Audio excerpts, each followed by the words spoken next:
मान लेते हैं आपके अट्रैक्टिव थंबनेल को देख के किसी ने आपकी वीडियो पे क्लिक कर दिया और वीडियो क्लिक करने के बाद उसे कुछ ऐसी आवाज सुनाई देती है, हेलो दोस्तों, welcome to my YouTube channel. क्या लगता है उस बंदे को वीडियो को क्लोज करने में कितना ही टाइम लगेगा? 3 सेकंड से भी कम। और आप लोगों के वीडियोस के साथ एक्चुअल में कुछ ऐसा ही होता है। वीडियो ओपन करते ही लोग आपकी वीडियो को सबसे पहले आपकी वॉइस ओवर की क्वालिटी से जज करते हैं, और अगर आपकी वॉइस ओवर की क्वालिटी अच्छी नहीं हुई तो भले आपने गॉड लेवल की एडिटिंग क्यों ना की हो, लोग आपकी वीडियो को उसी टाइम बंद करके दोबारा स्क्रॉल करना स्टार्ट कर देंगे, क्योंकि कोई भी इंसान अपने कानों को तकलीफ नहीं पहुंचाना चाहता। अब आप लोगों के दिमाग में आ रहा होगा कि मेरी तो आवाज ही खराब है, या तो मैं तोतला बोलता हूँ, या फिर मैं तो मार्केट एरिया में रहता हूँ, मेरी वॉइस में तो बैकग्राउंड नॉइस आएगी ही आएगी। Let me tell you, these all are excuses. इन सब का एक ही सोल्यूशन है, और वो जानने के लिए आपको वीडियो बिल्कुल एंड तक देखना पड़ेगा। अब हम लोगों के पास एक प्रोफेशनल स्टूडियो तो नहीं है जहाँ हम जाके अपनी वॉइस को रिकॉर्ड कर सकें, इसलिए हमारी वॉइस में कई बार इको भी आता है और कई बार बैकग्राउंड नॉइस भी होता है। लेकिन इन दोनों चीज को एलिमिनेट किया जा सकता है। इको बेसिकली तब आती है जब आपके रूम में काफी ज्यादा खाली स्पेस हो, जहाँ पर आपकी आवाज टकरा के रिफ्लेक्ट बैक होती है, जिसकी वजह से आपकी आवाज कुछ इस तरह से हो जाती है। तो कैसी लगी मेरी आवाज? अब आप में से हर कोई अपनी वॉइस एक अलग जगह पे रिकॉर्ड करता है, तो इको को टैकल करने के लिए आपको अपनी जगह पे बस साउंड एब्जॉर्बर्स लगवाने पड़ेंगे। अगर आपका रूम बड़ा है और खाली है तो उसमें कर्टेन्स लगा लीजिए, और आसपास जितना हो सकता है उतने कपड़े फैला दीजिए, या फिर अपने रूम में सामान भर लीजिए, जिससे आपका रूम खाली न रहे। रूम जितना भरा हुआ होगा उसमें उतनी ही कम आवाज रिफ्लेक्ट बैक होगी, और आपकी वॉइस में इको उतना ही कम होगा। और अगर आप एक प्रोफेशनल स्टूडियो बनाने का सोच रहे हैं तो आप ये एकॉस्टिक साउंड पैनल्स भी इस्तेमाल कर सकते हैं, जिससे आपकी वीडियोस काफी ज्यादा प्रोफेशनल भी लगेगी और आपकी वॉइस इको भी नहीं होगी। आप जहाँ पे भी खड़े होकर अपनी वॉइस रिकॉर्ड करने वाले हो, उसके सामने वाली दीवार पे आपको ये साउंड पैनल्स लगाने हैं, और आपके आसपास जो भी दीवार या दरवाजा हो उस पे ये साउंड पैनल्स लगा देना, ताकि आपकी आवाज रिफ्लेक्ट बैक ना कर पाए। इसके सिवाय अगर आपको एक सस्ता जुगाड़ चाहिए स्टूडियो का, तो आप क्या कर सकते हैं कि आप अपनी अलमारी को खोल सकते हैं और वहाँ पे अपनी वॉइस रिकॉर्ड करना स्टार्ट कर सकते हैं। अलमारी के अंदर कपड़े भरे हुए होंगे तो वो as a sound absorber work करेंगे, और अलमारी की स्पेस कम होगी तो वहाँ पे रिफ्लेक्ट करने के लिए ज्यादा एरिया मिलेगा ही नहीं। अब आवाज से इको रिमूव करने के बाद एक प्रॉब्लम जो आप सबसे ज्यादा फेस करोगे वो है बैकग्राउंड नॉइस। अब बैकग्राउंड नॉइस एक ऐसा फैक्टर है जो कि हमारे कंट्रोल में नहीं है, और अगर आप मेरी तरह एक मार्केट प्लेस में रहते हो तो ये आपके लिए एक नाइटमेयर से कम नहीं होगा। लेकिन ऑब्वियसली हम इसकी वजह से अपनी वीडियो की क्वालिटी को कम नहीं होने देंगे। तो आपको करना क्या है, आपको ट्राई करना है कि जितना हो सके उतना आप बैकग्राउंड नॉइस को ब्लॉक कर सके। आप जिस भी रूम में रिकॉर्डिंग करते हैं आपको उस रूम के सारे खिड़की दरवाजे बंद कर देने हैं, और खिड़की दरवाजे पे आपको कर्टेन्स लगा देने हैं। और इसके सिवाय जो दूसरा तरीका है वो ये है कि आप अपनी वॉइस को या तो लेट नाइट को रिकॉर्ड करो या फिर अर्ली मॉर्निंग को रिकॉर्ड करो, क्योंकि इस टाइम पे मैक्सिमम लोग सो रहे होंगे और मार्केट में भी ज्यादा नॉइस नहीं होती है, तो आपकी वॉइस काफी ज्यादा क्लियर भी आएगी। बट आई नो ये सारे तरीके फॉलो करने के बाद भी आपकी वॉइस में कुछ ना कुछ तो बैकग्राउंड नॉइस तो रह ही जाएगा, तो उसको हम एडिटिंग के टाइम पे कवर करेंगे।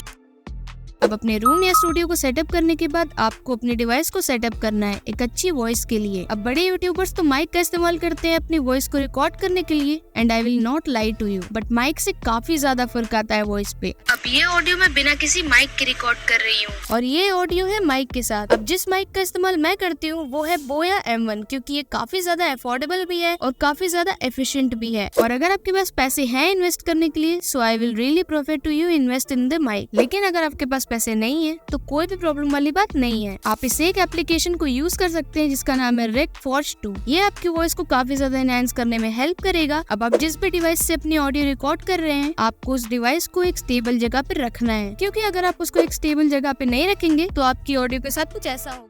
जब आप अपने फोन से वॉइस रिकॉर्ड करते हैं तो आप अपने फोन को हाथ में पकड़े हुए होते हैं, जिसकी पोजीशन हर एक ब्रेक के बाद चेंज होती रहती है, और ये चीज आपकी वॉइस में साफ पता चलती है, शोइंग अनप्रोफेशनलिज्म। तो बेटर होगा कि आप अपने फोन को टिल्ट करके एक शेल्फ पे या फिर एक टेबल पर रख दीजिए, जिससे आपकी वॉइस पे लेवल का फर्क नहीं आएगा। लेकिन स्टिल इसके बाद भी एक प्रॉब्लम है जो कि आप लोग फेस करोगे, वो है ये। जस्ट लाइक जैसे आपने मेरी आवाज में अभी एयर को सुना, ठीक वैसे ही आपके वॉइस ओवर में भी काफी ज्यादा वूफ की आवाज आती है। तो अब इस चीज से छुटकारा कैसे पाए? नॉर्मली जब आप एस या एफ वाले वर्ड बोल रहे होते हैं तब आपके मुख से ये एक हवा भी निकलती है, जो कि आपका माइक रिकॉर्ड कर लेगा, क्योंकि आप अपने माइक के काफी करीब रह के वॉइस ओवर रिकॉर्ड कर रहे होंगे। तो इससे बचने के सिर्फ 2 तरीके हैं। पहला, या तो आप अपने फोन को इस तरह टिल्ट करके रखो कि वो डायरेक्टली आपके माउथ से वॉइस को कैप्चर करने की जगह नीचे से आवाज को कैप्चर करेंगे, जिससे आपकी वॉइस ओवर में वूफ वाला एलिमेंट नहीं आएगा। और दूसरा तरीका ये है कि आप थोड़े से पैसे खर्च करके माइक कवर खरीद लो, जो कि ऐसा फिल्टर काम करेगा आपकी वॉइस ओवर के लिए और आपके मुंह से वो वूफ वाली आवाज बिल्कुल कैप्चर नहीं होगी। लेकिन अगर आप पैसे खर्च नहीं करना चाहते हैं तो एक बहुत ही सस्ता जुगाड़ है। आपको सर्दी में पहनने वाले सॉक्स को ले लेना है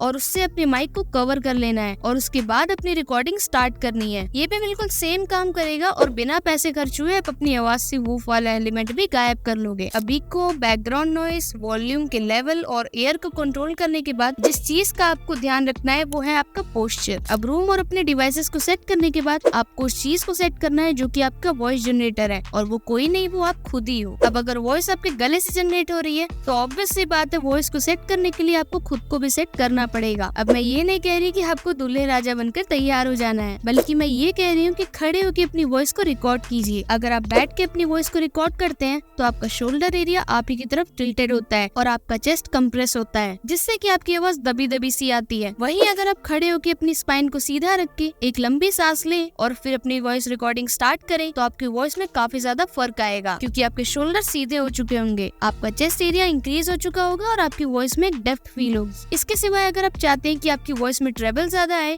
यानी आपकी वॉइस ज्यादा क्रिस्पी लगे, तो आपको अपनी वॉइस तब रिकॉर्ड करनी चाहिए जब आप जस्ट सो के ही उठे हो, क्योंकि उस टाइम में आपकी आवाज काफी ज्यादा डीप होती है और ट्रेबल उसमें काफी ज्यादा होता है। सीक्रेट टिप है, रख लो। इसके सिवाय आप खाना खाने से पहले अपनी वॉइस रिकॉर्ड कर रहे हो या फिर खाना खाने के बाद अपनी वॉइस रिकॉर्ड कर रहे हो, ये भी बहुत ही इंपॉर्टेंट फैक्टर है, क्योंकि जब खाना खाने के बाद आप अपनी वॉइस रिकॉर्ड करते हो तो आपका स्टोमच एरिया भरा हुआ होता है, तो जो वॉइस जनरेट होती है वो आपके नाक से होती है, जो कि तीखी टाइप की होती है। आपने बड़े बुजुर्गों को बोलते हुए तो सुना ही होगा कि ये अपनी नाक से बोलता है, और इन तरह के लोगों को काफी ज्यादा एग्रेसिव भी माना जाता है क्योंकि इनकी आवाज ही तीखी होती है। ह्यूमन वॉइस एक बहुत ही ज्यादा ऑर्गेनाइज सिस्टम है जो कि आपकी वॉइस को एब्डोमिनल रीजन से लेके आपकी नाक तक सारे ऑर्गन का इस्तेमाल करती है। अगर आप सही तरीके से प्रैक्टिस करें तो इवन आप अपनी वॉइस को चेंज भी कर सकते हैं, लेकिन ये इस वीडियो को टॉपिक नहीं है। तो आपको बस इतना ध्यान रखना है कि आप खड़े होकर अपनी स्पाइन को सीधा करके एक लंबी सांस लेने के बाद अपनी वॉइस को रिकॉर्ड करें, और अगर आप अपनी वॉइस में थोड़ा सा स्पाइस अप देना चाहते हो तो सोने के बाद अपनी वॉइस को रिकॉर्ड करना। इन सब के अलावा जब आप अपनी वॉइस को रिकॉर्ड कर रहे हो तो बीच बीच में पानी पीते रहना, वरना आपकी आवाज काफी ज्यादा ड्राई लगेगी, यानी आपकी वॉइस में एनर्जी कम होते हुए फील होगी। अब हमने सेटअप करने वाली जितने भी चीजें थी वो सारी हमने सेटअप कर ली, लेकिन अब आपको जिन चीजों पे काम करना है वो है आपका वे ऑफ कम्युनिकेशन। क्या आपको पता है जब आप अपनी नॉर्मल लाइफ में बात कर रहे होते हो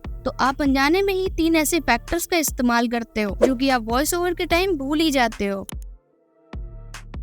अगर सोचिए कि मेरी वीडियो कुछ इस तरह साउंड करती तो क्या आप लोग मेरी वीडियो को देखते? ऑब्वियस आंसर है नहीं। आप लोगों को कुछ समय बाद नींद आने लग जाती, और वहीं अगर बाय चांस मेरी ऑडियो कुछ इस तरह साउंड करने लग जाए जो कि बहुत तेज हो, तब भी आप मेरी वीडियो को नहीं देखोगे क्योंकि आपको कुछ समझ ही नहीं आएगा। वॉइस ओवर के दौरान आप लोग नर्वस हो जाने के कारण या तो बहुत तेज बोलने लग जाते हो या फिर बहुत ही धीरे बोलने लगते हैं, जिससे आपकी वॉइस ओवर की क्वालिटी बिल्कुल खराब हो जाती है। इस चीज को आप सुधार सकते हो अगर आप ये एज्यूम करो कि आप सामने किसी बंदे से बात कर रहे हो। ऐसा करने के बाद आप अपने नॉर्मल पेस में बोलने लग जाओगे। अगर आप एज्यूम कर लेते हो कि आपका माइक एक रियल पर्सन है जिससे आप कुछ समझा रहे हो या फिर जिससे आप बात कर रहे हो, तो आपकी पेस ऑटोमेटिकली ही ठीक हो जाएगी। आपको इसमें ज्यादा मेहनत नहीं करनी पड़ेगी, लेकिन ऑब्वियसली ये चीज आप प्रैक्टिस के बाद ही सीख पाओगे।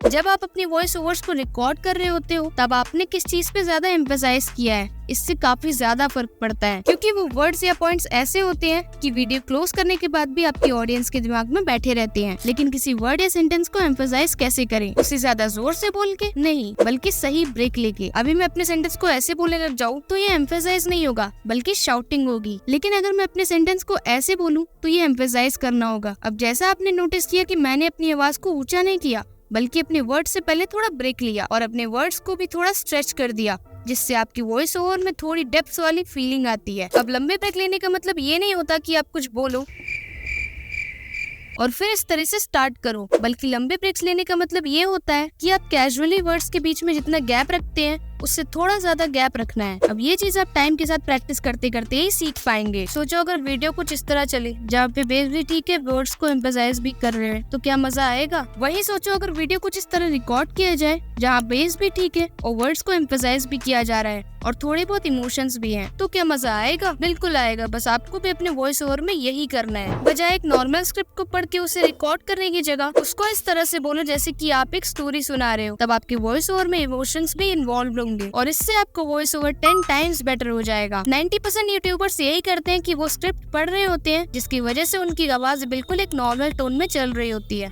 और वो कुछ मिनट के बाद बहुत ही ज्यादा बोरिंग लगने लगती है। वहीं अगर आपकी आवाज कभी ऊपर हो रही है, कभी नीचे हो रही है, कभी एक्साइटमेंट के साथ आ रही है, कभी क्यूरियोसिटी हो रही है, तो सोचो आपकी वीडियो कितनी ज्यादा बेटर बनेगी। अब हो सकता है ये आपको थोड़ा ड्रामेटिक लगे, लेकिन यही चीज आपकी ऑडियंस को बनाए रखती है। आपको बस इसको ज्यादा नहीं करना है, लेकिन थोड़ा इस वे में करना है कि क्यूरियोसिटी दिखा पाओ, इमोशंस दिखा पाओ, जैसे कि अभी मैं कर रही हूँ। अब अभी तक मैंने आपको जितने पॉइंट्स बताए हैं वो सारे वॉइस रिकॉर्ड करने के लिए थे और ये सिर्फ 50% ही काम था। अब बचा हुआ 50% करेंगे हम एडिटिंग। अब अगर आप एक फोन यूजर हैं तो मैं आपको सजेस्ट करूंगी कि आप लेक्सिस ऑडियो एडिटर को डाउनलोड कर लीजिए, और अगर आप एक पीसी यूजर हैं तो मैं आपको सजेस्ट करूंगी कि आप ऑडेसिटी को डाउनलोड कर लीजिए। ये दोनों काफी इजी टू यूज है और काफी ज्यादा एफिशिएंट भी हैं। लेक्सिस ऑडियो एडिटर को इंस्टॉल करने के बाद आप अपनी ऑडियो को यहाँ से इम्पोर्ट कर सकते हैं और यहाँ पे आपको 3 डॉट्स पे क्लिक करने के बाद आपको इफेक्ट्स में चले जाना है, जहाँ पे आपको कई सारे इफेक्ट्स मिल जाएंगे। आपको ऑडेसिटी में ये फीचर आपको यहाँ मिलेगा। मैं सारे इफेक्ट्स के बारे में तो बात नहीं करूंगी, लेकिन जो इफेक्ट्स आप बार बार यूज करोगे और जो वॉइस ओवर में जरूरी है मैं उनको एक्सप्लेन कर देती हूँ। सबसे पहला है हमारे पास नॉर्मलाइज, जिससे अगर आपकी वॉइस ओवर की वॉल्यूम बहुत ज्यादा है तो उसे आप कम कर सकते हैं। जैसे कि आप देख सकते हैं कि ये स्पाइक्स कितने ज्यादा कम हो गए हैं। उसके बाद है हमारे पास पिच। अगर आप एक टीनेजर हैं या फिर एक बच्चे हैं और आप चाहते हैं कि आपकी वॉइस ओवर में थोड़ा सा दम लगे, तो आप अपने पिच वाली साइड को कुछ इस साइड में ड्रैग कर सकते हैं। पिच इसको ज्यादा मत करना, वरना आपकी वॉइस खराब ही हो जाएगी। वहीं अगर आपकी वॉइस कुछ ज्यादा ही डीप है या फिर कुछ ज्यादा ही गहरी है